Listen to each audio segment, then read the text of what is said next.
안녕하십니까? 7월 30일 금요일 인도네시아 헤드라인 시작합니다. 첫 번째 소식입니다. 인도네시아 코로나19 확진자가 총 328만 7,727명으로 늘어났으며 이 중 사망 8만 8,659명, 완치 264만 676명으로 집계되어 2.7%의 치사율을 보이고 있습니다. 인도네시아의 코로나19 1일 확진자 수는 4만 명대 수준에서 큰 폭으로 증감을 반복하고 있으며 매일 1,500명 이상의 사망자가 발생하여 타국가 대비 매우 많은 사망자가 집계되고 있습니다. 지난 28일 반둥의 한 병원에서 코로나 후유증으로 2다리 절단 수술을 받은 뒤 중환자실에서 투병하던 50대 한인 남성이 사망하여 주변에 안타까움을 더하고 있습니다. 땅그랑에 거주하던 고인은 한 달 전 코로나19에 감염된 뒤 자가 격리하다가 보름 전 가까스로 병실을 구해 입원 치료를 받고 최근 음성 판정을 받았습니다. 하지만 평소 당뇨병 등 지병이 있던 터라 코로나 후유증으로 다리에 혈전이 생겼고 2다리 모두 손쓸돌이 없이 괴사하였습니다. 20년 전 인도네시아로 이주한 고인은 의류 프린팅 관련 사업을 했으나 최근 코로나 사태로 형편이 어려워져 수술비를 마련하지 못했습니다. 이에 제인도네시아 한인상공회의소와 한인회가 각각 1억 루피아를 병원에 송금하여 2차에 걸쳐 수술을 할 수 있었습니다. 하지만 수술 후 출혈이 멈추지 않았고 심장 박동수가 점점 느려지면서 결국 세상을 떠났습니다. 한편 지난 28일 또 한 명의 교민이 코로나로 사망하여 인도네시아에서 코로나로 사망한 한인은 17명으로 늘어났습니다. 의사협회에 따르면 코로나로 희생된 의사 수가 7월 28일 기준 598명으로 지난주 545명에 비해 53명이나 늘어났습니다. 특히 7월달 기준으로 보았을 때 총 167명의 의사들이 코로나로 희생되었습니다. 의사협회는 이 추세대로라면 7월이 끝나기 전까지 600명 이상의 의사가 코로나로 희생될 것이라고 우려하였습니다. 간호사들의 희생도 늘어났습니다. 전국간호사협회에 따르면 코로나로 희생된 간호사 수는 503명으로 지난주 445명에 비해 58명이 늘어났습니다. 코로나 감염자 숫자는 증감을 반복하고 있지만 사망자 수는 최고치를 갱신하고 있으며 28일에는 처음으로 2,000명이 넘게 사망하였습니다. 특히 코로나 감염이 점차 작은 마을과 시골로까지 번지고 있어 작은 마을들은 의료시설이 부족하기에 사망자 수는 더 증가할 우려가 있습니다.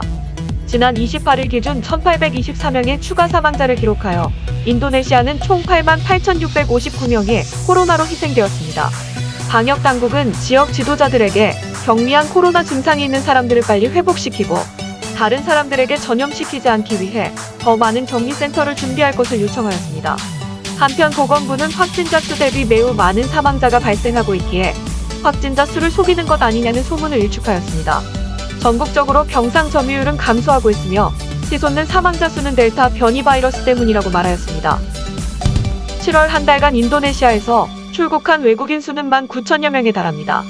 일본인이 2,962명으로 가장 많았으며 중국인이 2,219명, 그리고 한국인 1,616명이 인도네시아를 떠났습니다. 이어 미국인, 프랑스인, 러시아인, 영국인, 독일인, 사우디아라비아인 순으로 출국 인원이 많았습니다. 인도네시아는 코로나 사태가 발생한 작년 4월부터 무비자, 도착비자 입국은 중단하였고 단기 체류 비자와 장기 체류 비자, 그리고 비즈니스 출장 비자만 허용하고 있습니다. 자카르타 수도권 등 대도시 병원에 코로나 병상 점유율이 80에서 90%를 오가는 가운데 외국인은 병실을 구하기도 힘들고 의료 수준도 열악한 데다 백신 접종마저 어려워 본국으로 돌아가는 인원이 속출한 것으로 보여집니다. 다음 소식입니다. 인도네시아 정보통신부는 2022년 11월까지 단계적으로 아날로그 방송 송출을 중단하겠다고 공표하였습니다.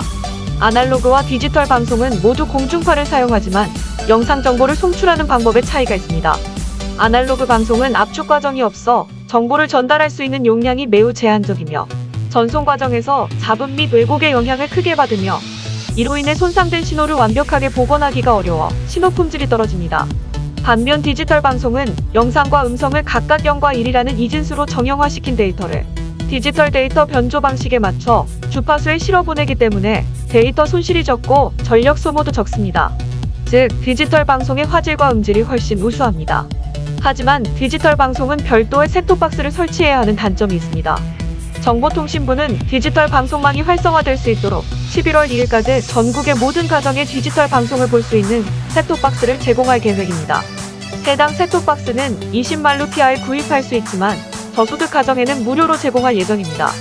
참고로 우리나라는 2012년 12월 32일부터 아날로그 방송 송출을 종료하였고 전국에 디지털 방송을 송출하고 있습니다. 다음 소식입니다. 올림픽이 시작되면 많은 나라에 이목이 쏠리게 되고 경쟁적인 운동을 방송하다 보면 각국의 방송사도 이에 따라 과열 보도하기도 합니다. 그러나 불행히도 우리나라 공영방송 MBC는 선수단 입장식에 무례하면서도 인종차별적인 방송을 보도하여 각국의 빈축을 사고 있습니다. 인도네시아의 여러 방송 매체들, 심지어는 중소규모의 인터넷 언론사들까지 MBC의 무례함에 대해 보도하고 있습니다. 해당 매체들은 MBC 방송국이 인도네시아 선수단을 소개할 때 GDP가 낮고 예방접종률이 인구의 6%밖에 안 된다고 하였으며 심지어 지도 위치도 잘못된 정보를 소개하였고 특히 코로나가 급증했다는 언급을 인도네시아에만 적용하여 마치 인도네시아가 코로나의 진원지처럼 표현하였다고 비판했습니다. 그 외에도 우크라이나를 소개할 때 배경사진으로 체르노빌 원전 사고 사진을 삽입하였고 IT 선수단을 소개할 때에는 대표 사진으로 폭동 사진을 삽입하고 대통령 암살로 전국은 안개 속이라는 언급을 덧붙였습니다. 이외에도 MBC는 각국에 대한 조롱과 편견을 보이는 국가 소개 자막을 이어갔습니다. 방송이 나간 뒤 곧바로 청와대 국민청원 게시판에는 도쿄올림픽 개막식 중계에서 타국을 폄하한 공영방송 MBC에 공식 사과 방송과 강력한 책임자 처벌을 요구합니다라는 청원과 MBC 올림픽 개막식 중계에 대한 조사를 해달라는 청원글이 올라왔습니다. 박성재 MBC 사장은 신중하지 못한 참가국에 대한 배려가 결여된 방송에 대해 마음의 상처를 입은 해당 국가 국민들과 실망한 시청자에 최고 책임자로서 사죄드린다고 밝혔습니다. 한편 MBC 노동조합은 성명서를 통해 MBC 내부의 도덕 불감증이 위험 수위에 다다랐다며 박성재 사장은 사고 예방은커녕 이미 발생한 사고에 대해서도 제대로 문책하지 않았다고 비난했습니다. 다음 소식입니다. 인도네시아는 탄소 배출 제로에 도전하는 국가 중 하나이지만 석탄에 대한 의존도가 매우 높기 때문에 아직까지는 석탄을 중단하는 정책은 시행하지 못하고 있습니다. 인도네시아 석탄국장은 지구온도 상승을 억제하는 목표를 위해 많은 선진국들은 준비가 되었고 G20에 속한 나라들도 석탄 사용을 중단하는 등 2030년까지 비슷한 정책을 가지고 있지만 인도네시아나 동남아시아 및 태평양 국가들은 아직까지 준비가 되어 있지 않다고 조심스럽게 언급하였습니다. 석탄국장은 국가 예산상 저렴한 에너지원을 사용할 수밖에 없는 나라들이 있음을 지적하였고 인도네시아는 저소득 국가들을 위해서라도 석탄 생산을 중단할 수 없다고 말하였습니다. 한편 인도네시아는 동남아시아 지역을 통틀어 가장 많은 석탄 매장량을 보유하고 있습니다. 에너지광물자원부에 따르면 인도네시아 석탄 매장량은 388억 4천만 톤이며 연간 약 6억 톤을 생산하고 있습니다.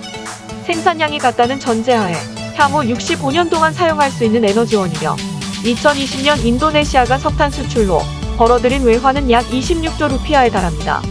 파리 협정에 따라 탄소 배출량을 줄이기 위한 국가적 노력은 필요하지만 준비되지 않은 국가들을 위한 석탄 사용도 불가피하기 때문에 인도네시아는 석탄 사용에 대한 올바른 규제와 정책을 찾는 갈림길에 서 있습니다.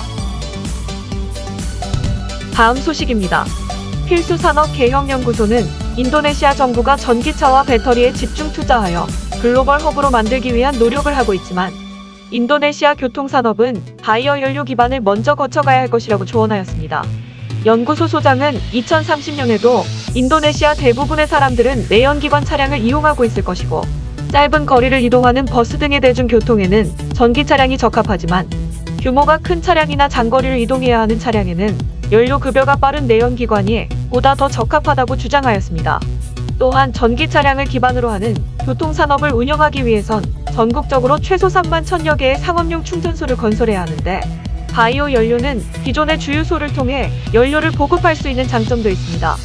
특히 인도네시아 정부는 이미 15년 동안 바이오 연료를 개발해왔으며 최근에는 바이오 연료 비중이 40%인 B40 바이오 디젤 개발에 성공하였으며 2022년에 출시할 예정입니다. 또한 B30 연료의 의무화로 연간 90억 리터의 경유를 바이오 연료로 대체하고 있습니다. 바이오 디젤은 항공연료로도 사용할 수 있으며 이미 여러 항공사와 2025년까지 인도네시아가 생산한 바이오 디젤을 사용하기로 약속되어 있습니다.